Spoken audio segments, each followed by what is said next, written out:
Samantala, sa pagsipot ni Vice President Sara Duterte sa House hearings sa susunod na linggo, nakasalalay ang kahihinatnan ng impeachment proceedings.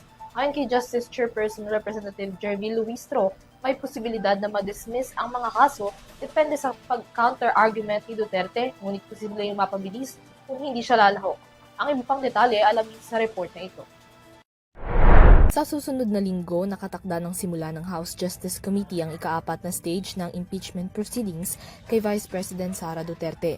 Ang stage na ito ay para sa pagsasagawa ng mga pagdinig kaugnay ng proceedings kung saan ang complainants at respondent ay maaari nang magpresenta ng kanilang mga ebidensya na para naman sa determination of probable cause ng mga reklamo.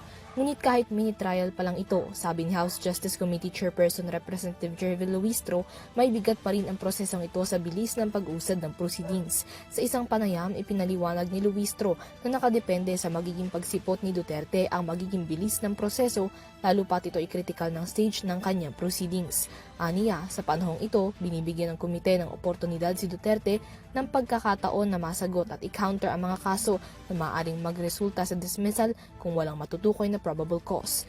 Ngunit kung hindi siya lalahok at tatangging magbigay ng posisyon, mayroon aniyang malaking tsansa na tuluyan ng matransmit ang mga kaso sa Senado na tatayong impeachment court. Kahalintulad daw ito na naging sitwasyon kaugnay ng answer ad cautelam ni Duterte kaya't napabilis ang determinasyon ng sufficiency in grounds.